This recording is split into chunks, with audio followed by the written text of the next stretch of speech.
기도를 하려면 제일 중요한 게 자비심이 있는 거예요. 모든 기도의 시작은 자비심이에요. 자비심 없이 기도를 한다? 불가능해요. 왜 그러냐면 내가 누군가를 위해서 이득이 되는 것을 하는 것으로, 내가 다른 사람에게 해가 끼치는 일을 하지 않는 것으로, 이런 식의 마음을 가져야만이 내가 내 원이 성취됐을 때 그것은 나에게도 이롭고 남에게도 이로운 거예요. 자비심이 없이 기도를 하면 어떤 일이 생기냐? 부처님 돈 벌게 해주세요. 근데 그게 있어요. 자비심이 없어. 돈 벌게 해주세요. 그러면 어떤 일이 생기냐? 자비심 없이 돈을 벌는 방법은 많죠. 남의 거를 뺏어도 되죠. 남의 것을 훔쳐도 되고, 남을 해쳐서 이익을 얻을 수도 있죠. 거짓말로 속여서 이익을 얻을 수도 있죠. 소원이 성취됐잖아요. 내가 바라는 바를 얻었잖아요. 근데 자비심이 없으면 그 행동은 어떻다? 나에게도 해롭고 남에게도 해롭다. 어느 누구에게도 도움이 되지 않는다. 그래서 모든 기도의 시작은 여러분들이 마음속에 자비심을 기르는 것이 핵심입니다. 자비심 빼뜨리면 안 돼요. 꼭 시작을 하셔야 됩니다. 자, 두 번째. 자, 자비심을 길렀으면 우리가 소원이 있어야 될 거 아니에요. 그죠? 여러분들 소원 하나씩은 다 갖고 있잖아요. 오늘이 그 수시 논술 시험 날입니다. 각 대학교별로. 저희 절은 경희대 옆에 있는데 아침에 기도 오시는 분들이 다 1시간씩 늦은 거예요. 왜 그렇게 늦게 오시냐 그랬더니 경희대 수시 논술로 차가 꽉 차가지고 움직이질 않아가지고 했다 하더라고. 그래서 보니까 아침부터 수험생들이 차에서 내려가지고 뛰는 모습을 많이 봤다 하시더라고요. 수능 날만 그 뭔가 비상이 아닙니다. 요새는 이런 수시 논술 날도 비상인 거예요. 자, 그래서 이분들의 소원은 뭐겠어요? 자식이 시험 잘 치고 좋은 학교 가는 게 소원일 텐데, 우리 가끔씩 여러분들 기도할 때 스님들한테 들은 법문 중에 그런 거 있을 거예요. 여러분들 뭐 나만을 위해서 기도하지 마세요. 내 가족만을 위해서 기도하지 마세요. 또 뭐가 있냐면 집착을 내려놓고 기도하세요. 이제 이런 소리를 많이 들었을 거예요. 이게 될까요? 안 돼요. 불가능한 거예요. 아니 뭐 내 자식을 위해서 기도하지 말고 남을 위해서 기도하라고? 그게 쉽게 되나요? 내 가장 가까운 사람, 본능이에요. 내 가까운 사람을 보호해주고 싶은 마음은 본능입니다. 그 본능이 가장 강한 분들이 누구예요? 어머니들이 그런 본능이 제일 강하지. 그래서 기본적으로 여러분들은 간절한 원이 있어야 돼요. 그 여러분들이 뜻하고 이루고자 하는 바를 마음속에 깊이 새겨서 간절히 들고 있어야 돼요. 그러면 아니 다른 스님들하고 나하고 답이 다른데 그거 어찌된 일이냐. 불교의 수행과 기도법에는 완벽하게 세팅이 돼 있어요. 여러분들이 뭐 내려놓는 때가 있어. 내가 내려놓지 말라는 게 아니에요. 다 들 때가 있고 내려놓을 때가 있는데, 들지도 않았는데 내려놓을 수 있어요? 없지.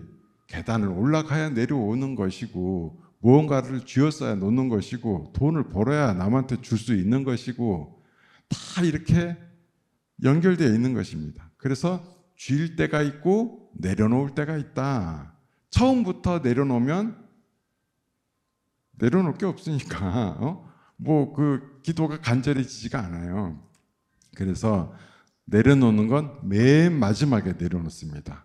그게 뭐죠?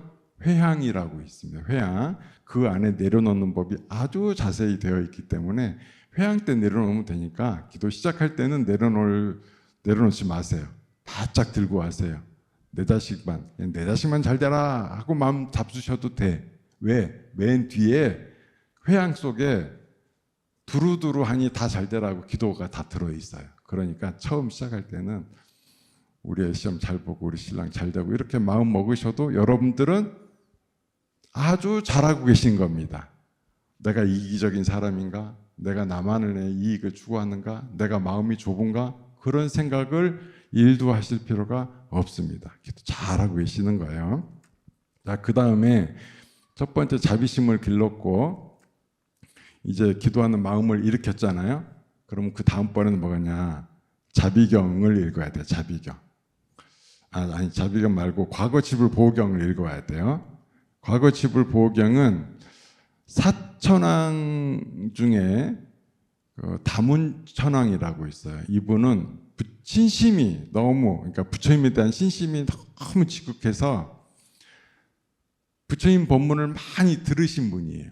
그래서 부처님 법문을 많이 들었다 해서 다문이라고 합니다. 사천왕천은 우리 바로 위에 있어요. 하늘 세계 중에 우리하고 굉장히 가까운 곳에 위치하고 있습니다. 그럼 이 사천왕들은 또 어떤 신들이냐? 신이에요. 사람은 아닙니다. 신이긴 신인데 여기가 우리 위에 하늘 세계가 세계로 치면 6개의 하늘이 있거든요. 6개 6천이라. 우리는 뭐예요? 우리도 6개에 포함되어 있어요. 그 신이라고 우리하고 욕망의 세계라는 것은 비슷해. 자, 여기가 6개라고 그랬죠. 그럼 우리 살면서 늘 행복만이 있어요? 아니죠. 어떤 날은 힘든 날도 있죠. 왜 그럴까요? 6개라서 그래. 6개. 욕망의 세상. 나의 욕망과 다른 사람의 욕망이 같으면 어떻게 돼요? 서로 같은 걸 차지하려고 그러죠. 충돌하는 거죠. 다툼이 생기죠. 누군가는 얻고 누군가는 못 얻겠죠. 그러면 억울하기도 하고 손해본 듯하고 화도 나고 괴로움이 싹 틉니다. 서로가 원하는 바가 다 그렇게 중복되고 겹치고 그렇습니다. 그래서 욕망의 세상은 그래서 괴로움을 필수적으로 가져올 수밖에 없다. 이 욕망의 세계에서 하늘에 있는 신조차도 이 욕망이 있어요. 그러면 사천왕은 어떤 욕망이 있느냐? 애착이라는 게 있어서 오욕에 빠질 마음이 돼 있어요. 그러니까 재물, 성욕, 식탐, 명예, 수면 요거 다 있어. 우리랑 거랑 크게 다를 바가 없어요. 신이지만 비슷하다. 마음은 비슷하다. 그럼 그 사천왕 신은 어떻게 생겼을까요? 우리 산문 옆에 우리 조계 사는 사천왕으로 이렇게 돼 있잖아요. 그렇게 생겼어요. 아주 등치가 크고 우락부락하고 그렇게 생겼습니다. 부인들도 있습니다. 다 부인도 있어요. 이 사천왕이 특히 다문천왕이 부처님의 가르침을 많이 들어가지고 신심이 막 우러나는 거예요. 그래서 어떤 생각을 했느냐? 나는 부처님의 법문을 많이 들어서 너무 기쁘고 한데 나 말고도 부처님 법을 듣고 신심을 일으키는 불자가 있으면 내가 나의 힘으로 보호를 해주고 싶다라는 마음이 일어난 거예요. 원력이 일어났어. 중생들을 보호해야 되겠다. 딴 사람 말고 불자인 사람만. 그렇게 해서 자기가 글을 하나 짓습니다. 그럼 그 글이 뭐냐? 과거칠불 보경이에요. 부처님께 갑니다. 부처님 앞에서 이렇게 말씀합니다. 부처님, 제가 원력을 하나 세웠습니다. 제가 과거칠불 보경이라는 걸 하나 읽을 텐데 부처님께서 이것을 증명해 주시면 제가 이 경을 읽는 사람이면 언제 어디서든 그 사람 앞에 나타나서 그 사람을 보호해주고 애군과 액난에서 벗어나게 하겠습니다 라고 얘기를 했어요. 그래서 이 경문을 쭉 읽습니다. 그러자 부처님께서는 아무 말씀 안 하셨어요. 우리 불교에는 아무 말을 안 하는 게 동의와 허락이에요. 아니다 그러면 무조건 아니다라고 얘기해야 돼. 불교는 조용히 가만히 있으면 허락해 준 거예요. 그래서 그 다음부터 이분이 신이 나가지고 불자들을 보호하는데 아주 앞장을 씁니다. 그래서 이분이 내 이름이 뭐가 된다? 수호신이 되는 거예요. 수호신. 그래서 우리가 한 달 매월 초하루, 초이틀, 초삼일까지 수호신 기도를 하는 이유는 뭐겠어요? 한 달 동안 우리 가족이 평안하고 무탈하게 해 주십사 하는 마음에서 이 수호신 기도를 하는 거예요. 그러면 도대체 이 수호신 기도의 글귀가 어떻길래 불자들을 보호해 주는가 보면 과거 칠불 보호경이잖아요. 그러니까 과거 칠불을 찬탄합니다. 이 사천왕의 신들은 우리 인간이 사천왕의 수명에 비하면 우리가 하루 평생 한 80평생 살다가 죽잖아요. 그러면 사천왕의 신들한테는 그게 하루예요. 그러니까 어마어마하게 오래 살아. 그렇게 오래 사는데, 그러니까 우리 그 사람들이 볼 때는, 그 신들이 볼 때는 우리는 뭐다? 하루살이지, 하루살이. 응? 이렇게 그래서 수명이 되다 보니까 이 서가모니 부처님 이전에 부처님들과의 인연이 있어요. 다 오랜 세월을 살면서 또 전생의 인연이기도 하고, 그래서 그 과거 칠부를 다 기억을 해. 그러니까 불자들이 과거 칠부의 이름을 부르고 명호를 부르고 공덕을 찬탄하면 이분이 너무 기뻐하는 거지. 저렇게 내 전생에 나의 스승이었던 분을 저렇게 저분 지금 때가 언제 지났는데 지금도 저렇게 찬탄을 하느냐. 그럼 내가 저 사람을 꼭 보호해줘야지라고 마음먹게 되는 겁니다. 그리고 쭉 경문을 읽다 보면 삼보의 찬탄도 굉장히 많이 나와요. 그래서 그 부분도 역시 그걸 보고 감동받아서 불자가 됐으니까 불자가 불자를 보호하는 것은 당연한 거니까 그렇게 해서 보호를 해줍니다. 그래서 원래는 제가 이거 미리 좀 나눠드리라고 했는데 이 옆에 있어요. 그리고 설명을 잠깐 드리면 중간에 보라색으로 기도해 주실 분의 이름이라고 써 있는 부분이 있어요. 여기에 내가 기도해 줄 사람의 이름을 넣으면 돼요. 그 다음에 아니다, 내가 급하다, 내가 보호받고 내가 사랑받아야 되겠다 싶으면 내 이름을 넣으면 돼요. 그렇게 하면은 이제 문구가 이렇게 되는 거예요. 고요함과 안락함을 갖추신 모든 부처님의 가피로, 여기에 제가 뭐 불자라고 대신 이름 할게요. 불자가 항상 보호받게 하소서. 불자가 고요함이 충만하고 모든 두려움에서 벗어나게 하소서. 불자가 모든 병들면서 벗어나고 모든 고뇌가 제거되며 모든 원한을 넘어서서 열반에 이르게 하소서. 이렇게 되어 있습니다.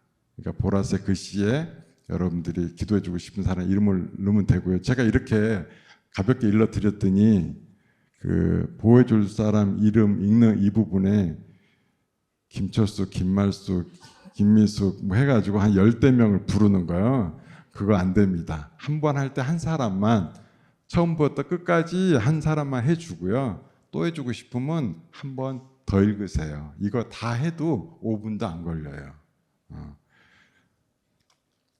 그래서 한 분 한 분씩 해주시면 되겠습니다. 아무튼 부처님과 삼보를 찬탄하고 과거 칠부를 찬탄한 공덕으로 이 과거 칠불 보호경의 가피가 발현이 되는 것이기 때문에 여러분들은 잊지 말고 그렇게 기도를 하시면 되겠습니다. 그리고 맨 마지막에 보면은 회양문이 나와 있어요. 제가 아까 뭐라고 그랬죠? 회양이 중요하다라고 얘기했죠? 회양. 근데 제가 회양을 하라고 맨날 얘기를 해요. 그러면 회양은 어떻게 하는 걸까요? 라고 끊임없이 물어봐요. 그래서 제가 이 책을 만든 요지는 뭐다? 알려주는 게 아니고 먹여주는 거다 해서 그냥 여기다 하루 읽으면 돼. 그러면 저절로 회양이 된다는 것입니다. 제가 살짝 읽어볼까요? 읽으면 바로 여러분들 도대체 이게 왜 회양이라고 하는지 바로 알게 될 것입니다. 부처님과 부처님의 가르침과 스님들께 귀의합니다. 나와 더불어 모든 중생의 늙음과 죽음에 반복된 윤회에서 벗어나 대자유에 이르기를 간절히 발언하고 사랑하는 불자가, 여기에도 내가 사랑하는 사람 이름을 넣으면 돼요. 내가 급할 땐 내 이름을. 불자가 뜻하는 바 모든 소원 이루고 세상에 도움이 된 좋은 인연 만들어갈 수 있기를 기원합니다. 오늘 수호신 기도를 드린 공덕과 지금까지 쌓아 올린 모든 선업과 공덕을 스님들과 부모, 형제, 친지들, 도움 주신 천신들, 그리고 성인들, 좋은 이든 나쁜 이든 친아이든 설령 원수일지라도 모든 존재들에게 차별 없이 회양합니다. 오늘 올린 기도 공덕으로 인연 있는 모든 사람이 고통에서 벗어나 행복할 수 있도록 회양합니다. 이렇게 되어 있습니다. 내용은 더 길지만 이것만 읽으면 어떻게 된다? 회양이 되는 거죠. 아시겠죠? 제가 수호신 기도라는 책을 썼는데 그 책을 쓴 뜻이 있어요. 뭐냐면 누군가 왔을 때 길을 물어볼 때 자, 왼쪽으로 코너 돌아서 오른쪽으로 30m 가시면 있어요라고 하면 길을 잘 못 찾더라고. 그래서 그 수호신 기도 책의 핵심은 제가 손잡고 제가 가이드가 돼서 자, 따라오세요. 같이 갑니다. 지금부터 왼쪽으로 돌겠습니다. 자, 지금부터 직진입니다. 오른쪽으로 도세요라고 하는 요지가 담겨 있는 게 제가 쓴 수호신 기도라는 책입니다. 요거는 드릴 테니까 그건 사서 보세요. 네. 그래서 아무튼 굉장히 기도하기가 쉽게 정리를 해놓은 부분이고, 사천왕천의 특징은 사천왕들은 하나의 사천왕이 어떤 생각을 하면 나머지 사천왕이 똑같이 그 생각을 알 수가 있습니다. 그분들은. 그리고 이 사천왕은 또 뭘 하냐면 여기 보면 제가 앞부분에 팔관제 계의 계목을 적어놨어요.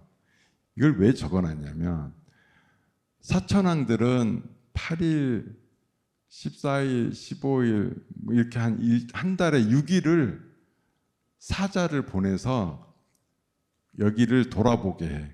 그래가지고 불자들이 계율을 잘 지키고 있으면 보고가 올라갈 거 아니에요? 아, 불자들이 그 계율을 잘 지키고 있습니다. 그러면은 그것을 제석천왕한테 보고를 해요. 그러면서 함께 어떻게 생각하느냐? 불자들이 계율을 지키는 이가 많으면 아, 다음 생에 우리 세계에 태어날 사람들이 많겠구나. 우리 하늘 세계가 더 번영하겠구나 하고 굉장히 기뻐합니다. 그런데 만일에 계율을 지킨 이가 잘 없다 살펴봤는데 그러면 그 명단을 함께 제석천과 공유하면서 와, 우리 앞으로 힘들겠다. 대한민국이 지금 인구 절벽이라 사람이 숫자가 준다고 하더니 GDP도 내려가고 경제가 앞으로 어려울지 거라 하더니 아니 우리 세상도 비슷하게 됐다.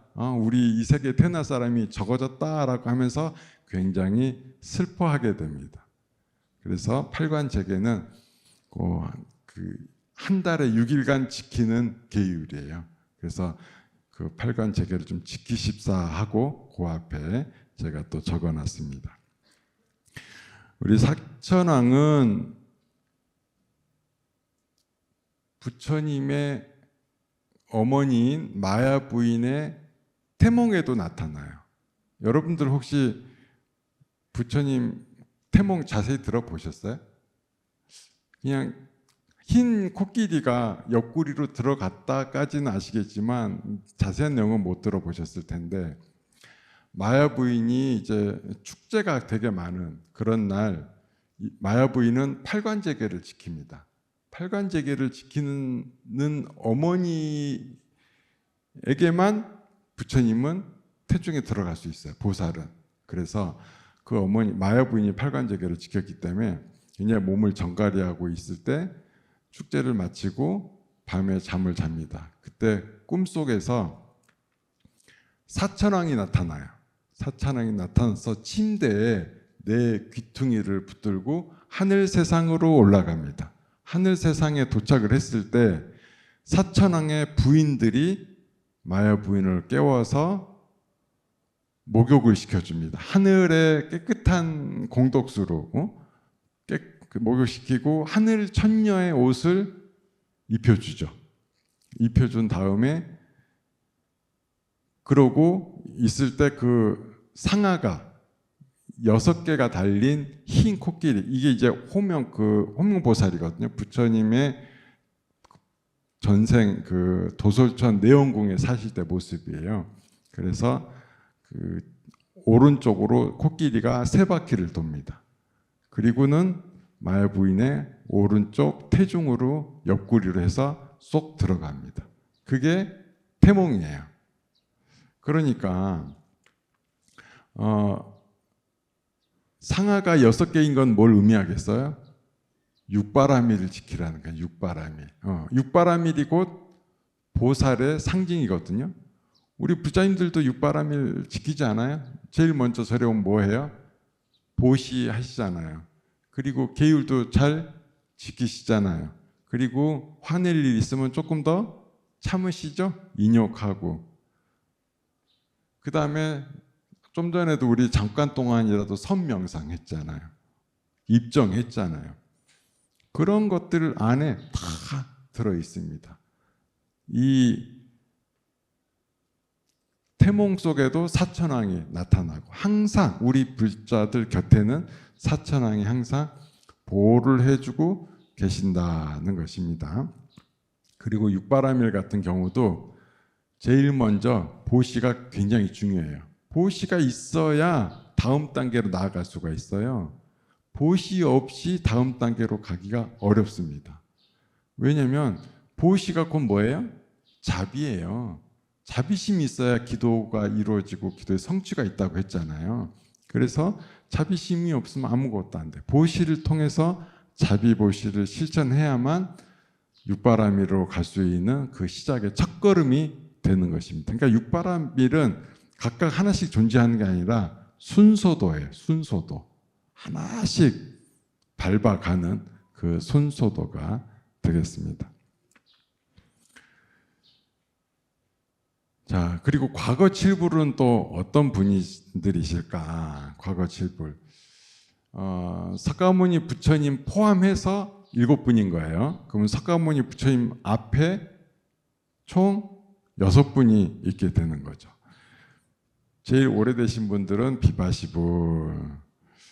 이 부처님은 파파라수라는 나무 밑에서 성불하셨었고 과거 91겁 전에 출생하셨었다. 그리고 1회 때는 16만 8천 명, 2회 때 10만 명, 3회 때는 8만 명을 제도하셨다라고 하셨습니다. 이렇게 비바시불 다음에는 시기불, 그리고 비사부불, 구류손불, 군하한불, 가섭불 해서 이런 부처님들이 석가모니불 전의 부처님이다. 제가 어저께 동국대 가서 법문이 있어가지고 갔는데 그 법당에 보니까 그 불상들이 이렇게 쫙 있는 거예요. 저 꼭대기도 있고 막 엄청 많아. 근데 인상 깊더라고요. 그런 부처님이 많은 이유는 뭘까요? 아니, 우리도 누구나 부처가 될 수 있다라는 상징인 거죠. 여러분들도 부처님이 될 수 있는 거고 다 누구나 될 수 있기 때문에 우리는 부처님이 그렇게 많은 거예요. 그러니까 우리는 부처님 보면 열심히 절하잖아요. 또 부자들끼리 만나도 절하잖아요. 불교는 그렇게 서로를 칭찬하고 서로를 바르게 이끄는 그런 가르침이 되겠습니다. 자, 이렇게 해서 제가 이 수호신 기도에 대한 것들을 일러드렸습니다. 여기 보면 맨 앞에 로고 있죠? 이 로고는 뭐냐면 선정 바라밀의 상징인 구름문이에요. 운문이라고 하는데, 그래서 그리고 제가 이 여권 형태로 만든 이유는 뭐냐면 우리는 육도를 여행하고 있는 여행자예요. 여행 갈 때 우리가 뭘 해요? 여행자 보험을 들죠. 그것처럼 우리는 수호신 기도를 잘 해야 돼. 그래가지고 여행 다니는 동안 보호를 잘 받아서 내가 수행할 때 장애와 마장이 없게끔 해야 됩니다. 저는 이 수첩을 만든 뒤에 이 뒷부분에는 빈칸도 있어요. 지나가다가 누가 스님 저 좀 기도해 주세요 그러면은 이름이 어떻게 돼요? 하고 거기다 적어. 이렇게. 제가 그분을 위해서 이렇게 수호신 기도를 해줍니다. 며칠 전에는 정말 되게 우리 기쁜 일이 있었어요. 우리 불자님인데 어머니가 갑자기 병에 들었는데 병원을 세 군데를 다녔는데 원인 미상이에요. 알 수가 없어. 그 아들이 울면서 어떻게 기도해야 되겠냐고 오는 거예요. 그래서 내가 소호신 기도를 알려줬어요. 그랬더니 거의 60일간 기도를 했는데 얼마 전에 병이 원인이 발견됐어요. 그 광우병? 인간 광우병? 여기 걸리셨는데 이게 완치율이 굉장히 떨어지거든요. 근데 나으셨어요. 60일 만에. 그래서 그 처음 왔을 때도 울더니 기도가 성취된 다음에도 또 울더라. 그래서 의사분이 2만 명에 1명 정도 완치가 되는데 너무나 좋은 케이스다. 도대체 어떻게 하셨냐라고 하길래 제가 연화사에 있으니까 연화사 주지 묘장 스님이 하라는 기도대로만 했습니다. 라고 했습니다. 어쨌든 그분은 말을 잘 들으시더라고. 너무 절실하니까 기도를 잘해서 그런 성취가 있었고 이 기도를 통해서 얻은 성취하신 분들이 굉장히 많습니다. 특히 우리 조계사는 신중기도 열심히 잘 하잖아요. 소신기도 열심히 동참하시기를 바라겠습니다. 정말 훌륭한 가피가 있으니까 기도 잘 하시고 늘 하루에 한 번씩은 꼭 하세요. 아시겠죠? 이거보다 쉬운 기도법이 없어요. 저는 지금 뭘 해주고 있다? 또 먹여주고 있다. 길 알려주지 않았어요. 여러분들에게 또 먹여줬습니다. 그래서 법회가 끝나면 제가 바로 여기다가 그 불자인들의 이름도 적고 제 사인도 해드리도록 하겠습니다. 늘 기도하십시오. 감사합니다.